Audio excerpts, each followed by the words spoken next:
The desperate signal captain Sarah Chen floated weightlessly in the observation deck of the research station Prometheus, watching Earth rotate slowly below.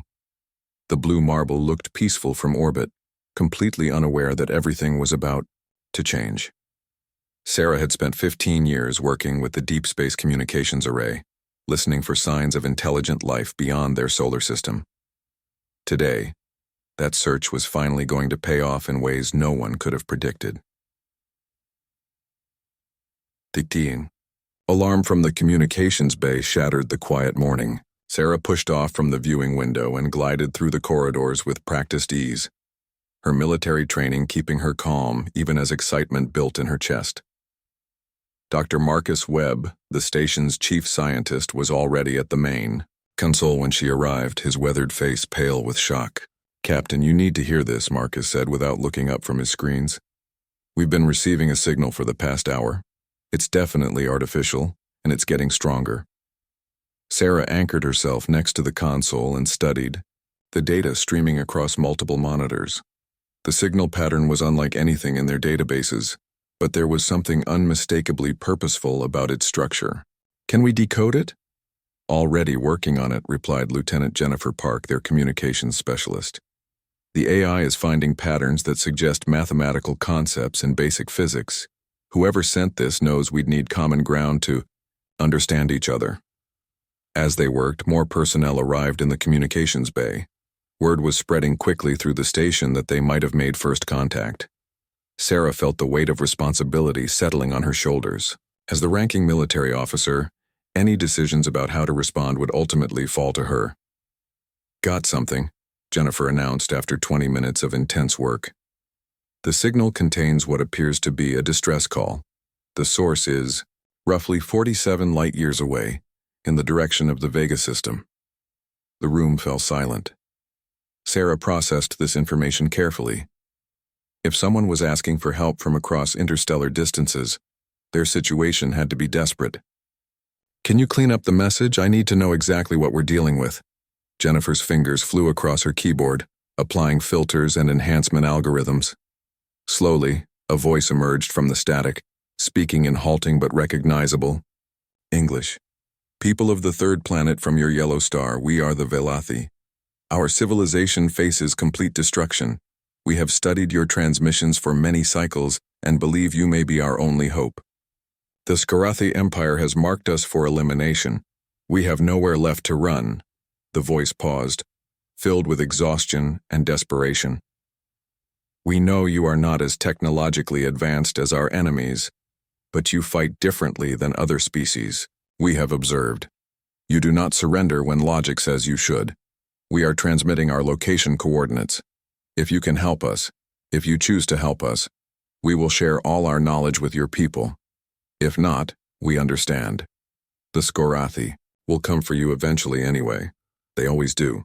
The message repeated twice more before cutting to static. The communications bay remained eerily quiet as everyone absorbed what they had just heard. Sarah felt her heart racing. First contact with alien life, and it came with a warning of galactic war. Dr. Webb broke the silence first.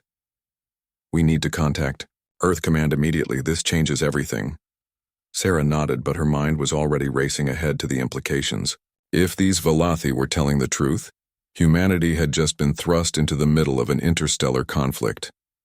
They were being asked to take sides in a war they knew nothing about, against an enemy that had apparently conquered multiple worlds.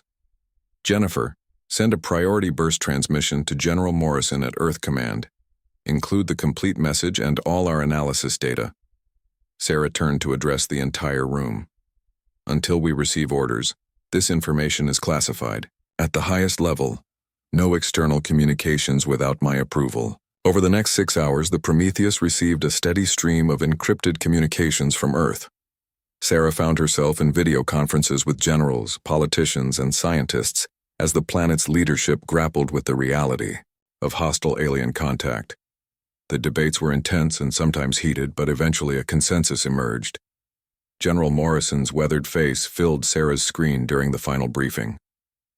"Captain Chen, after extensive discussion, Earth Command has decided to respond to the Velathi distress call. We're mobilizing our fastest deep space vessels to rendezvous at your position. Your orders are to maintain communication with the aliens and gather as much intelligence as possible about this Skarathi Empire. Sarah felt a mixture of pride and apprehension. Understood, General. What about first contact protocols? We're writing new ones as we go, Morrison replied grimly. The situation has moved beyond our standard procedures. The Valathi claim they've been studying our broadcasts, so they already know about us. The question now is whether we can help them and protect ourselves at the same time. After the briefing ended, Sarah returned to the communications bay where Jennifer had been working to establish a direct dialogue with the Valathi. The alien response came faster than expected, suggesting they had been monitoring Earth's transmissions closely. Captain Chen of the humans, the voice said, now clearer thanks to improved signal processing. I am Cathara, former counselor of the Valathi Union. We are grateful you have chosen to respond. We must warn you, the Skarathi have advanced weapons and shields far beyond what your species currently possesses.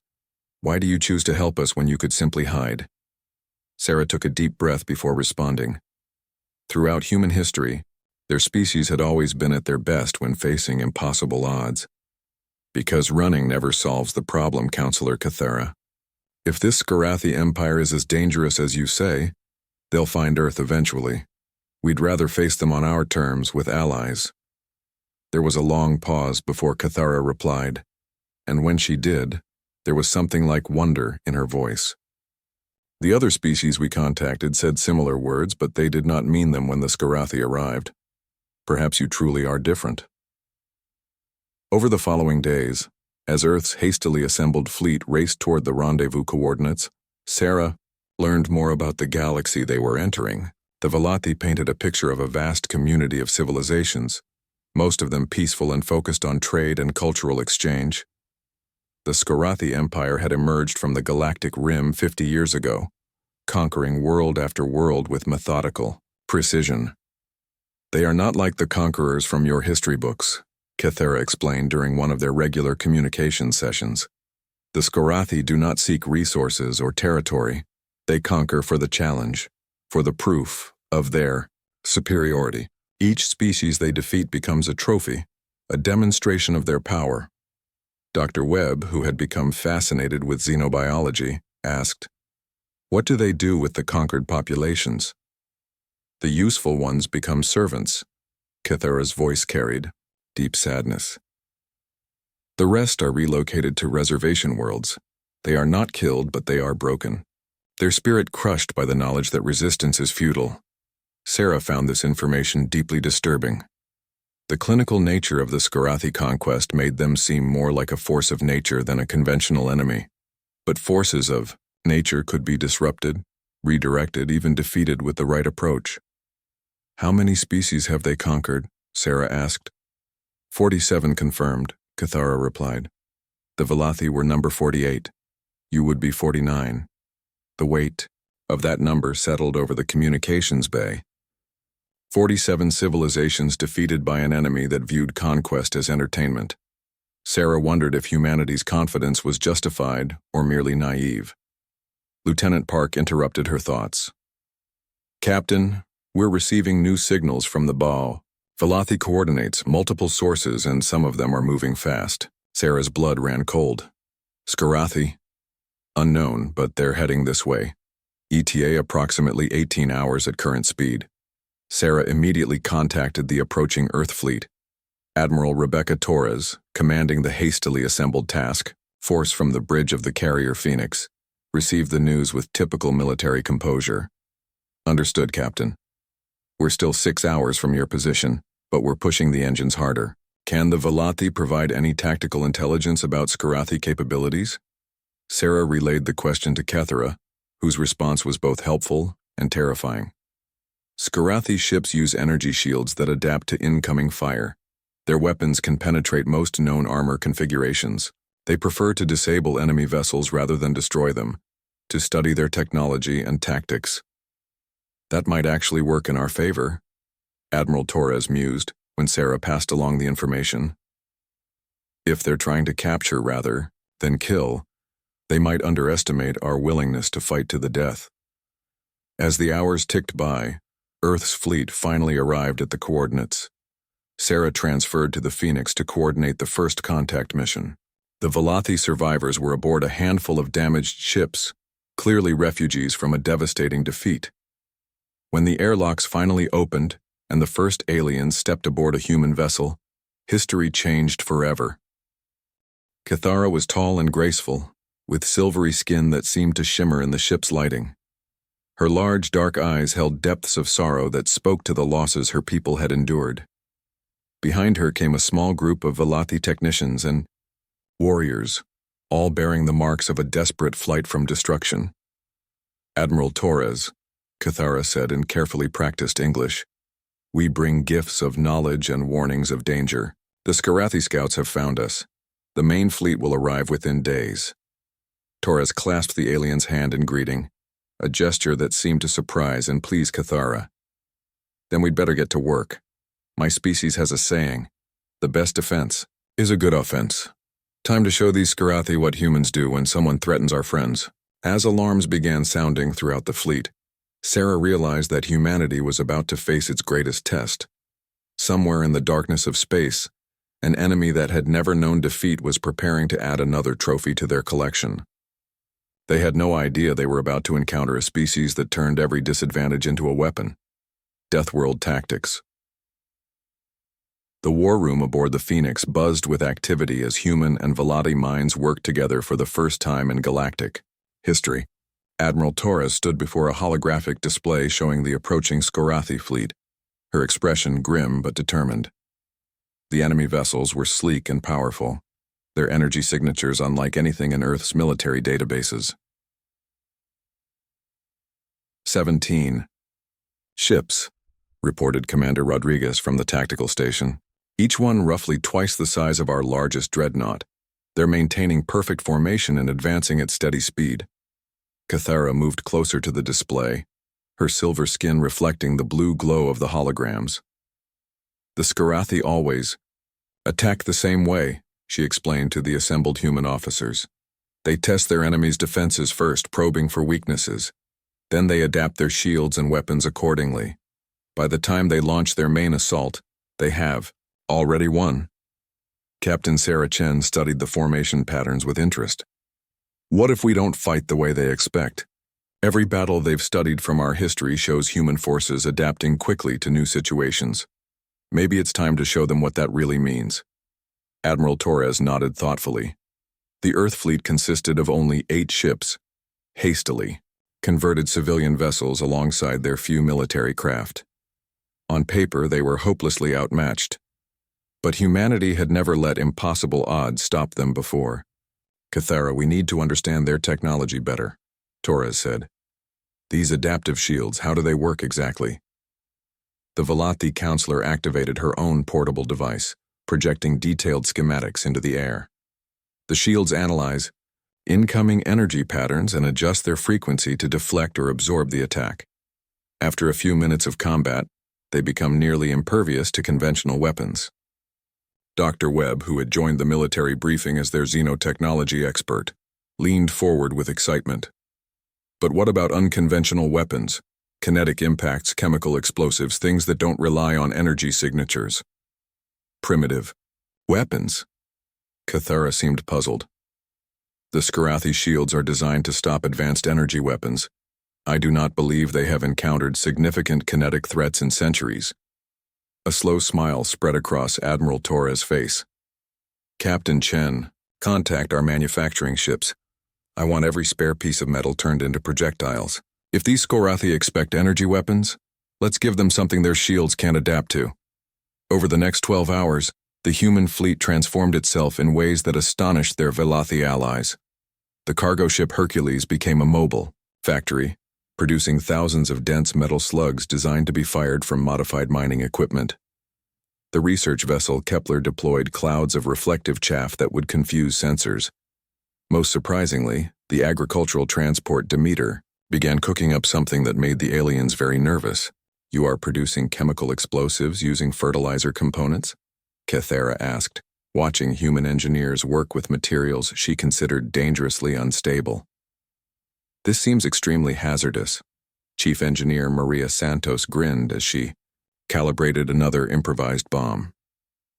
"Lady, my grandfather fought in the resistance during World War III. He used to say that if you're not willing to blow yourself up for freedom, you don't deserve it." These Skarathi are about to learn why humans are considered crazy throughout the galaxy. The Skarathi fleet finally entered weapons range, their ships gleaming like dark daggers against the stars. As predicted, they began with probing attacks, sending precise energy beams toward the human vessels to test their defenses. Earth's ships scattered in apparent panic, their shield systems flickering under the assault.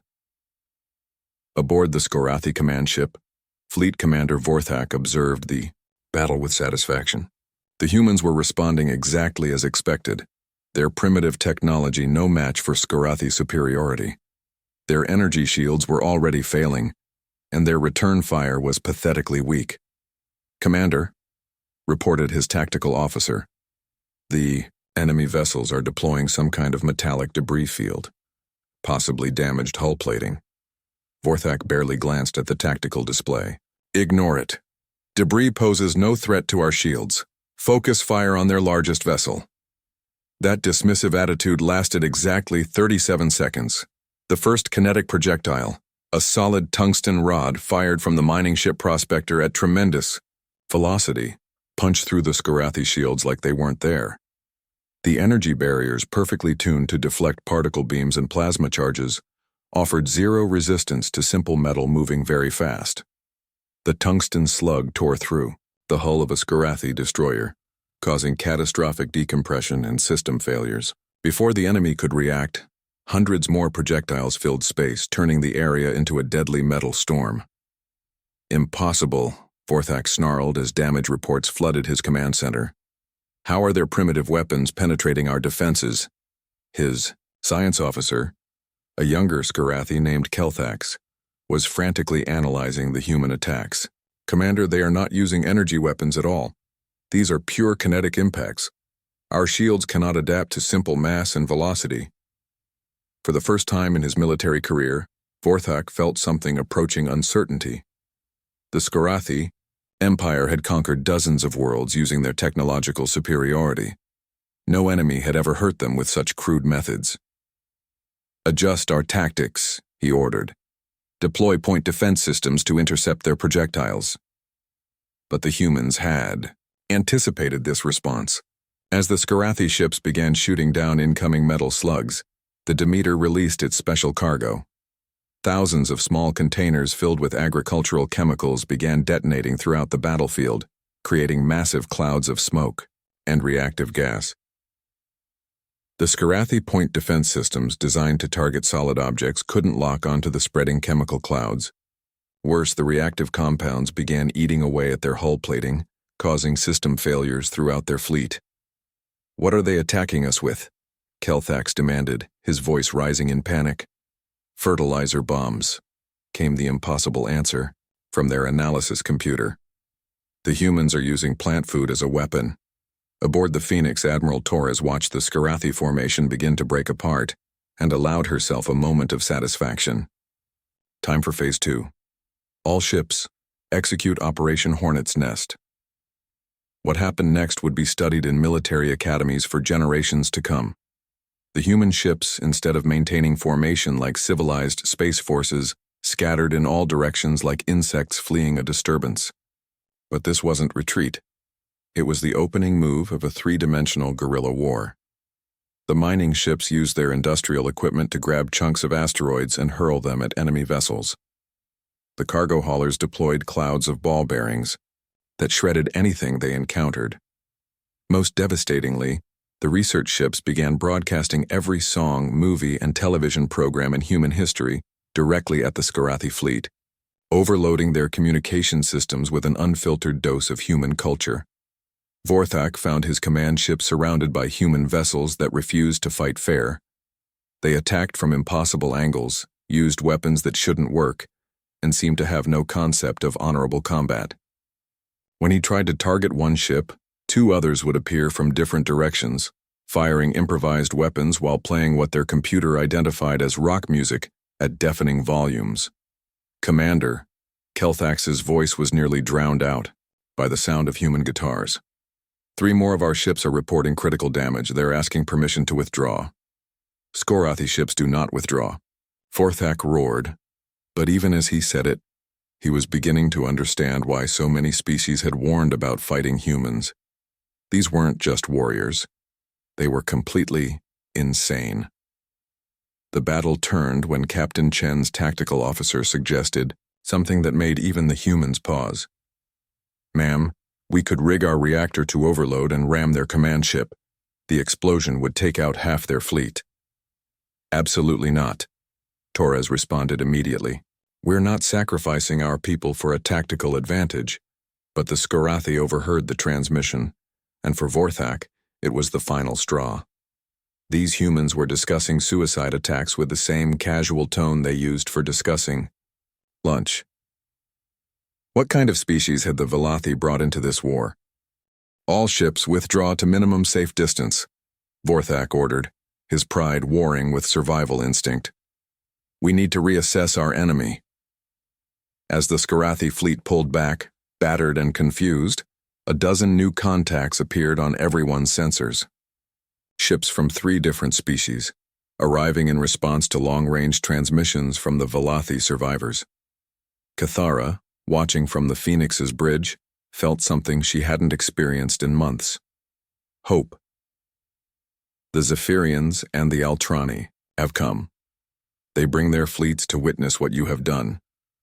The largest of the new arrivals opened communications, and a voice speaking accented but clear English filled the human command center. "This is Fleet Admiral Zerion of the Zephyrian Republic. We came expecting to find human wreckage and Skorathi victory celebrations. Instead, we find the impossible." Admiral Torres responded with typical human directness. "Admiral Zerion, we're just getting started. Would you and your allies like to help us finish this?" What followed was the first meeting of what would become known as the Terran Alliance.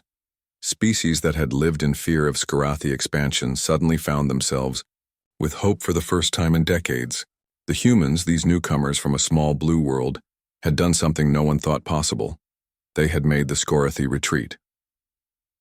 Over the following days, as more ships arrived from across the local Galactic region, the balance of power shifted dramatically.